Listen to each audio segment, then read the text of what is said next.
Halo semuanya, selamat datang di sesi eksplorasi kita kali ini. Hari ini kita bakal ngebedah sesuatu yang jujur aja sangat emosional. Kita akan menyelami puisi karya Bung Atinus Sahe. Ini bukan sekedar teks biasa ya, ini curhatan jujur, tulus, dan berdarah-darah tentang cinta yang tak terbalas. Jadi, siapin hati dan pikiran kalian, karena kita akan ngerasain langsung perjalanan emosi luar biasa dari seseorang yang mencintai dengan seluruh jiwanya. Yuk, kita mulai. Coba deh kalian bayangin sebentar.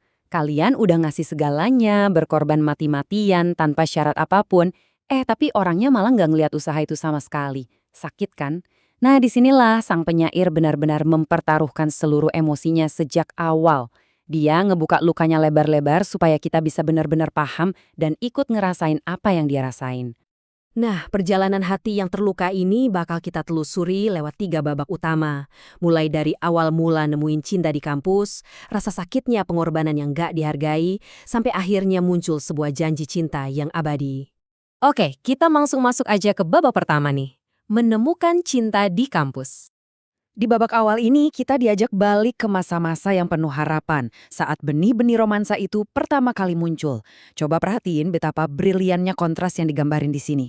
Di satu sisi, kehidupan kampus itu kan super sibuk ya. Bayangin aja mahasiswa yang lari-larian, gedung-gedung yang bikin intimidasi, jadwal kuliah padat, belum lagi tugas yang numpuk gak ada habisnya. Bikin capek banget kan?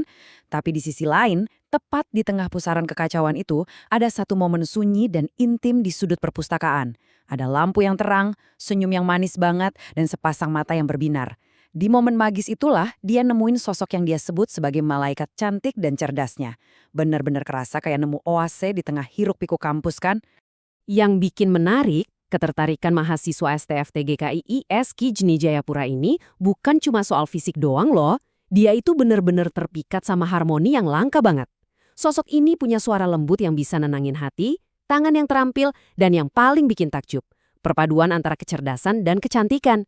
Sering kan kita cuma tertarik pada satu hal dominan dari seseorang, tapi kalau kalian nemuin orang yang cerdas, cantik, sekaligus memancarkan cinta yang tulus, wah, itu sih penemuan yang mengubah hidup. Ini benar-benar cinta murni yang lahir dari rasa kagum terdalam untuk sosok malaikat kampus yang mempesona itu. Tapi ya, realitas seringkali nggak seindah harapan. Kita masuk ke babak kedua, pengorbanan hati yang terluka. Disinilah tragedinya dimulai. Sang penyair ini udah ngasih segalanya murni supaya si pujaan hati bisa terus tersenyum di perpustakaan. Dia ngasih cintanya full, tanpa syarat, tanpa hitung-hitungan untung rugi. Tapi apa yang terjadi? Usahanya malah nabrak tembok ketidakpedulian yang dingin banget. Bayangin, kalian udah ngorbanin waktu, tenaga, dan hati buat seseorang, tapi orang itu boro-boro ngehargain, ngelirik aja enggak. Rasanya pasti hancur banget. Memberi tanpa pamrih tapi nggak dapat pengakuan sedikit pun, itu benar-benar patah hati yang paling menyiksa. Lewat baris-baris ini, penulis seolah narik kita ke dasar rasa sakitnya. Coba bayangin kalian ngasih cinta dengan segenap jiwa raga, kalian kasih setiap tetes pengabdian yang kalian punya, tapi semuanya diabaikan gitu aja sama satu-satunya orang yang jadi pusat dunia kalian. Ada kekecewaan yang mendalam dan pekat banget di situ. Kerasa banget kan seseknya pas cinta tulus yang diperjuangin mati-matian, malah dianggap nggak pernah ada. Tumpukan kesepian. Coba resapi frasa itu sebentar. Sang penyair di sini nggak cuma sekedar sedih teman-teman. Dunianya beneran runtuh dan berubah jadi ruang hampa yang sunyi. Semua usahanya, harapannya, dan semua cintanya seolah hilang makna, cuma jadi tumpukan sampah kesepian yang berserakan di sekelilingnya. Ini benar-benar titik terendah dari sebuah kehampaan emosi. Dia benar-benar sendirian, merawat lukanya sendiri. Tapi tunggu dulu. Justru di titik paling gelap ini ada sebuah titik balik yang luar biasa krusial. Bukannya tenggelam dan hancur oleh rasa sakit, sang penyair malah bikin keputusan yang bikin merinding. Dia menolak untuk berhenti. Dia nemuin ketahanan yang luar biasa kuat di dalam hatinya yang udah hancur itu.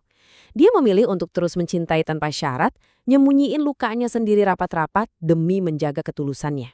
Dan keputusan luar biasa itulah yang ngebawa kita ke babak terakhir. Janji cinta abadi. Di fase ini, cintanya tuh udah melampaui rasa sakit, berubah jadi janji yang tak terpatahkan. Coba deh perhatiin seberapa besar skala janjinya ini. Cintanya itu nggak statis, dia terus hidup dan bernapas setiap detiknya. Nggak goyah ngelewatin pagi, siang yang terik, sampai malam yang sepi. Padahal kita tahu sendiri, susah banget kan jaga perasaan pas keadaan terus berubah dan musim berganti ngebawa tantangan baru. Tapi di tengah semua kelelahan itu, dia berani berjanji untuk terus bertahan dan menyala sampai akhir waktu. Buat ngegambarin janji yang masif ini, Bung Atinus Sahe pakai metafora alam yang luar biasa puitis. Saat manusia itu gampang rapuh dan fana, cintanya justru disandingin sama alam semesta yang kokoh. Dia bilang cintanya tuh kayak bintang di langit yang terus bersinar nembus kegelapan, kayak ombak di laut yang nggak pernah berhenti bergerak, dan kayak matahari yang nggak pernah lelah ngasih kehangatan. Dan yang paling dalam, cintanya disamain kayak jiwa yang abadi, ditakdirkan untuk terus hidup, ngelampauin batas fisik, dan nggak akan pernah mati. Semua metafora tadi ujung-ujungnya ngarah ke satu gagasan absolut. Cintanya udah jadi kekuatan yang ada di mana-mana. Dia dengan tegas bilang kalau perasaannya bakal terus ngikutin, setia nemenin setiap langkah, bahkan masuk ke dalam setiap mimpi sang malaikat kampus itu. Terlepas dari di mana malaikat itu berada. Nggak ada batasan fisik, nggak ada jarak geografis, dan nggak ada waktu yang bisa misahin esensi cintanya dari sosok yang dia puja. Dan pada puncaknya, setelah numpahin lautan emosi, sang penyair nyampe di satu kesadaran yang bikin merinding. Setelah pinjem perumpamaan bintang, lautan, dan matahari, dia sadar satu kebenaran universal. Bahasa manusia itu terbatas. Ada rasa frustrasi sekaligus keindahan saat kita mencintai seseorang sebegitu dalamnya, sampai kata-kata pun kehilangan maknanya. Cintanya terlalu murni dan terlalu besar untuk sekedar diucapkan dengan bahasa manusia. Eksplorasi kita kali ini benar-benar ninggalin satu bahan renungan yang sangat mendalam buat kita semua. Setelah ngelihat ketulusan hati yang luar biasa dari mahasiswa STFT GKIIS Kidnya Jayapura ini, pertanyaannya buat kalian. Bisakah kalian sendiri mencintai seseorang tanpa syarat sampai akhir waktu, bahkan ketika mereka sama sekali nggak pernah nyadar sama pengorbanan dan luka kalian? Coba pikirin lagi, apa makna sejati dari cinta tanpa pamrih di hidup kalian? Terima kasih ya udah ikut menyelami karya yang indah sekaligus menyayat hati ini bareng saya. Sampai jumpa di eksplorasi berikutnya.